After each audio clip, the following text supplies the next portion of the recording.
নিউজিল্যান্ডের সঙ্গে হারলো, অস্ট্রেলিয়ার সঙ্গে গিয়ে বিজিটি টেস্ট হারলো, ইংল্যান্ডের সঙ্গে এসে প্রথম টেস্ট ম্যাচ ইন্ডিয়া হেরে গেল। তাহলে কি আমাদের কোচ গৌতম গম্ভীরের একদম বিপদ এবার? না, জিজি এরিয়া কি খতম হতে চলেছে? সেটাই, খতম হোক না হোক, এই যে ট্র্যাক রেকর্ড গত 11 ম্যাচে 3টে মাত্র জিত, 7টা হার আর একটা ড্র, এই যে ট্র্যাক রেকর্ড, এটা কিন্তু কোনো রকমই ভালো দেখাচ্ছে না। আর তার থেকেও বড় কথা হচ্ছে গৌতম গম্ভীর পুরোপুরি নিজের দায়িত্ব পেয়েও এখনো অবধি ফলাফল দিতে পারেনি। তো আমরা আজকের এই ভিডিওতে আমরা এটাই আলোচনা করব যে গৌতম গম্ভীরের টেনিওরে কি কি চলছে, গৌতম গম্ভীরের টেনিওরে কেন এরকম ভাবে ফেল করছে ইন্ডিয়া অনলি ফর টেস্ট। হ্যাঁ, আর হচ্ছে আইসিসির কিছু নতুন নিয়ম আইসিসি রিলিজ করেছে, তো আমরা ওটা নিয়ে আজকে ভিডিওতে আলোচনা করব। তো প্রথমে আমরা শুরু করি গৌতম গম্ভীরের কথা দিয়ে। হ্যাঁ, তো অনলি ফর টেস্ট। হ্যাঁ, টিমের যদি আমরা কথা বলি, হর্ষিত রানাকে আনা হয়েছিল টিমে, হর্ষিত রানা রিলিজ করে দেওয়া হয়েছে আবার। আর দ্বিতীয় কথা যেটা প্রেস কনফারেন্সে যা শোনা যাচ্ছে, মাইকেল ভন, ইংল্যান্ডের প্রাক্তন ক্রিকেটার মাইকেল ভন প্রেস কনফারেন্সে বলছে বেন ডাকেট নাকি মানে বর্তমানে 3 ফরম্যাটের বেস্ট প্লেয়ার ওয়ার্ল্ডের। আমি কি তাহলে চশমা পরবো? আমি কি চোখে দেখতে পাচ্ছি না? আমরা জানি যে ইংল্যান্ডের এক্সপার্ট কখনোই বিশ্বাস করতে নেই, ঠিক আছে? ওরা একটুখানি মানে পিঞ্চ অফ সল্টও না, বলতে গেলে এক মুঠ নুন দিয়ে ওরা কথা বলে। পরিষ্কার জিতেছে মানে কি সল্ট। তুই মানে কোহলি নেই, রোহিত নেই, তার মানে কি বেন ডাকেট হয়ে যাবে এত তাড়াতাড়ি? এতই সোজা? আর যদি আমরা গৌতম গম্ভীরের প্রেস কনফারেন্সে আসি, তো গৌতম গম্ভীর বলেছে যে আমাদের যে ব্যাটার ফেল করেছে, আচ্ছা প্রপার ব্যাটাররাও ফেল করে যায় এইসব মুহূর্তে এসে। তো আমার একটা যেটা কথা, সেই কথাটা হচ্ছে এই যে ফেলিয়ারটা হয়েছে, যে লোয়ার অর্ডার ফেলিয়ার হচ্ছে, বোলিং ফেলিয়ার, এই জিনিসটাকে কি অ্যাড্রেস করা উচিত ছিল না? ভাই একটা কথা বলি, একটা ম্যাচ নিয়ে আমরা কেন এরকম, আমি সেটার কথা বলছি না, আমি বলছি গৌতম গম্ভীরের কথা, যে গৌতম গম্ভীর প্রেস কনফারেন্সে এসে বলেছে যে এরকম হয়ে থাকে, প্রপার ব্যাটাররাও এই টাইমে ফেল করে যায়। কিন্তু আমি মনে করি যে এইখানটায় অ্যাড্রেস করা উচিত, না হলে কিন্তু ওরা টেক ফর গ্রান্টেড নিতে পারে যে আমাদের কোচ আমাদের কিছু বলছে না, আর ওই জায়গাটা অ্যাড্রেস করলে ওরা আরো ব্যাপারটাকে সিরিয়াসলি নেবে যারা লোয়ার অর্ডার রয়েছে। টিমে তো কিছু গড়বড় ছিলই, আর পরবর্তী টিমে আমরা কিছু চেঞ্জেসও দেখতে চলেছি। আর যদি আমরা আরেকটা টপিকে আসি, সেটা হচ্ছে গৌতম গম্ভীরের যে টেনিওরে যে পাওয়ার গৌতম গম্ভীরকে দেওয়া হয়েছে, ঠিক আছে? যেমন হচ্ছে ওর মতো পুরোপুরি সাপোর্ট স্টাফ নিয়েছে, যেমন মর্নি মর্কেলকে নিয়েছে, ওর পছন্দ সবাই জানে, কলকাতাতেও ছিল, রায়ান ডেস্কাতে এসছে, অভিষেক নায়ার এসছে, তো ওইখানে পুরোপুরি পাওয়ার তো ওকে দেওয়াই হয়েছে। তাছাড়াও একটু প্রেসার থাকবে। আর আরেকটা জিনিস দেখেছিস তো, যে বিজিটি ফেল করার পরে কিন্তু এত বড় যে হারটা হলো মানে অস্ট্রেলিয়ার সঙ্গে, তারপরে কিন্তু অভিষেক নায়ারকে কিন্তু ইন্ডিয়া টিম মানে সাপোর্ট স্টাফ থেকে বার করে দেওয়া হয়েছে। তো এবার ভাবে ইংল্যান্ডের সিরিজ যদি কিছু হয় তাহলে কি হবে, কিন্তু কেউ কিচ্ছু বলতে পারছে না। এটা একদম পুরো রাইট কথা বলেছে, কারণ হচ্ছে রেজাল্টস চাই না, আর কিছু হোক না হোক আমার রেজাল্ট চাই। তবে টেস্ট নিয়ে আমি একদম পুরো তোর সাথে সহমত, যে টেস্ট নিয়ে আমি কিন্তু কোনো গৌতম গম্ভীরের পক্ষে যাচ্ছি না এখনো অবধি না। হ্যাঁ, T20 জিতেছি, সেটা হচ্ছে রাহুল দ্রাবিড়ের নেতৃত্বে, ঠিক আছে সেরা, কিন্তু তারপরে হচ্ছে চ্যাম্পিয়ন লিগ জিতেছি, সেটা হচ্ছে জিতেছি। ওডিআইতে ঠিক আছে, ওডিআই ঠিক আছে, বেস্ট ফরম্যাট যেটা আমাদের মেন ফরম্যাট যেটা টেস্ট, ওইখানে কিন্তু আমরা ফেলিয়ার। আচ্ছা, আমরা এটা নিয়ে বলছি যে কেন ফেলিয়ার করছে, আরো কারণ আছে, কিছু কারণ আছে। তার আগে আমি একটা জিনিস বলতে চাই, যে বুমরার কেসটা যে প্রেস কনফারেন্সে এসে বলে দিল, ওপেনলি বলে দিচ্ছে যে বুমরা বলার দরকার ছিল না, 3টে ম্যাচ খেলবে, না ওপেনলি বলার দরকার ছিল না, 3টে ম্যাচ, এটা কিন্তু সবাই এগ্রি। হ্যাঁ, এটা 3টে ম্যাচ আমি কি দরকার বলার, আমার কথা হচ্ছে বলার দরকারটা কি, আমার যে মেন অস্ত্র, আমি কোথায় খেলাবো, কি খেলাবো না খেলাবো, এটা কিন্তু আমি মেন্টাল ব্রেক হয়ে যায় না ওদের। আর হচ্ছে তার থেকে বড় কথা, ইংল্যান্ড টিম কতটা, যেরকম আমরা সবাই জানি দ্বিতীয় টেস্ট খেলবে না। হ্যাঁ, সবাই রিকোয়েস্ট করছে যে সুনীল গাভাস্কার রিকোয়েস্ট করছে বুমরা খেলো সবকটা, আমার মনে হচ্ছে খেলবে না 200। বুমরা নিজের বউ সঞ্জনা গানেশন, সেও রিকোয়েস্ট করছে যে তুমি 5টা ম্যাচ খেলো, না কোনো চোট আছে, না কোনো এফেক্ট আছে, না কোনো ওর বাড়তি আছে আর কি বলে ওটাকে, মানে লিগ্যাল কিচ্ছু নেই।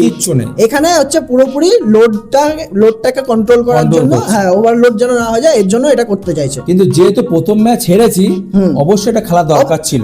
কতদিনের গ্যাপ আছে এটা দেখ, হ্যাঁ 7 দিন প্লাস 24 তারিখ ম্যাচ শেষ হয়েছে, 25, 26, 27, 29, 30, 1 7 দিনের গ্যাপ। তাহলে এখানে এইটুকুতে রিকভার করতে পারবে না? আর এটা দেশ ভাই, এরপরে এমন না যে এরপরে ওয়ার্ল্ড কাপ আছে সঙ্গে সঙ্গে এসে, নিজেও বলেছে ভাই ইনজুরি হবে, অনলি ফর মানে দেশের জন্য কামব্যাক করবে। হ্যাঁ, এরপরে তো ওয়ার্ল্ড কাপ নেই, তাহলে আমার কেন কি দরকার অবশ্যই। তাহলে? আর সবাই যেটা বলছে সেটা হচ্ছে আমরা ফার্স্ট ম্যাচের জন্য যদি আসি ক্যাচ মিস, এই জিনিসটা তো হয়েছে অবশ্যই। হয়েছে। কতগুলো ক্যাচ মিস হয়েছে টোটাল ভাই, ফার্স্ট total ইনিংসে? পাঁচটা। টোটাল 5টা ফার্স্ট ইনিংসে 5টা, হ্যাঁ, আচ্ছা তাই বল, পাঁচটা। হ্যাঁ তাই বল। সেকেন্ড ইনিংসে আর সেকেন্ড ইনিংসে 7টা করে ক্যাচ মিস, 12টা 13টা ক্যাচ মিস হয়েছে। কিন্তু আমরা যে এটা দেখি 2023 এর পর থেকে সবথেকে ইন্ডিয়ার কিন্তু ক্যাচ এফিসিয়েন্সি সবথেকে বেশি, হ্যাঁ, 80%। কিন্তু তার মানে কি বলতে চাইছিস যে শুধু এই একটা ম্যাচে, আমি এটাই বলতে চাইছি। ফিল্ডিং কোচ কি চেঞ্জ হবে? হ্যাঁ, ফিল্ডিং কোচ চেঞ্জ হবে না। টি দিলীপের এক্সেপশনাল কাজ, এক্সেপশনাল, আমরা ওয়ার্ল্ড কাপে দেখেছি, সব দেখেছি। স্লিপার যদি গালি কর্ডনের আমরা যদি ধরি, 80% ইন্ডিয়ার ক্যাচ এফিসিয়েন্সি রয়েছে। এই ম্যাচটাতে গড়বড় হয়েছে, আমরা এটাকে অতটা বড় কোনো ইস্যু দেখছি না, ঠিক আছে। ও ইংল্যান্ডের মাঠে আমরা জানি যে অনেক রকমের প্রবলেম থাকে ক্যাচ মিস হওয়ার জন্য, ওয়েদার থাকে, প্লাস হচ্ছে এই মাঠ কিন্তু স্লোপ ছিল, উপর নিচ। এখানে ইংল্যান্ডের যারা এই মাঠে খেলে এসছে অতীতে, ওদেরও ভাই ইংল্যান্ডেরও ক্যাচ মিস হয়েছে। হ্যাঁ হয়েছে তো, আরে বলছে তো অতীতে যারা এই মাঠে খেলে এসছে এই মাঠে ক্যাচ মিস হয় অবশ্যই। তো এখানে গৌতম গম্ভীরের হাত নেই। আমি আরেকটা যে জিনিসটা আসতে চাই সেটা হচ্ছে গৌতম গম্ভীরের যেখানে হাত নেই কথা বললাম, কোহলি রোহিত তো এখন আর নেই, ঠিক আছে। কোহলি রোহিত থাকতো আমরা ম্যাচ হেরেছি, নিউজিল্যান্ডের ম্যাচ হারলাম, অস্ট্রেলিয়ার ম্যাচ হারলাম, তো এখন তো আর নেই। গৌতম গম্ভীর বিপদে কোথায় পড়েছে বলতো? এর আগে পুরোপুরি কোহলি যে টিমটা করে দিয়ে গেছে সেট টিম, তুই দেখ, রোহিত শর্মা, বিরাট কোহলি, জসপ্রীত বুমরা, মোহাম্মদ শামি, আজিঙ্ক্য রাহানে, পূজারা, জাদেজা, অশ্বিন, পুরোপুরি সেট টিম। আর এই টিম থেকে এখন কজন আছে? তাও বাকি গিলও ছিল তখনও, গিল কিন্তু ব্যাকফুটে ছিল তখন, আর এখন সবাই চলে গেছে, শুধু জাদেজা টিকে আছে এখানে, জাদেজা আর বুমরা, শামিও নেই, আর এখানে গিল হচ্ছে একদম ফ্রন্ট ফুটে। তো জাদেজা একমাত্র বলা যে বিদেশের মাটিতে ওই একমাত্র সাকসেসফুল, এর জন্য তো খেলা হবে না একটা স্পিনার হিসেবে, না তো কুলদীপকে খেলাতে পারতো। আর অলরাউন্ডারের ব্যাপার আছে।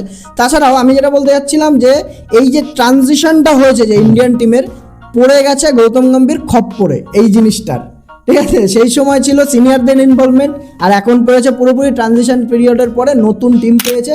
এখানে গৌতম গম্ভীরের কিছু করার তো আছে বলা যায়, আবার ঠিক আছে এখানে সবকিছু হাতে নেই, সবকিছু হাতে নেই। একটা ট্রানজিশন পিরিয়ড কাটলে না, এখানে গৌতম গম্ভীরের সবকিছু হাতে নেই। আরেকটা কথা বলছি যে এক ম্যাচ নিয়ে আমরা হয়তো ডিসকাশন করছি ঠিকই, কিন্তু এক ম্যাচ নিয়ে কিন্তু অতটাও ঠিক আছে আমরা কিন্তু ব্যাকফুটে আমরা যেতে চাইছি, টাইম দিতে হবে, অবশ্যই টাইম দিতে হবে।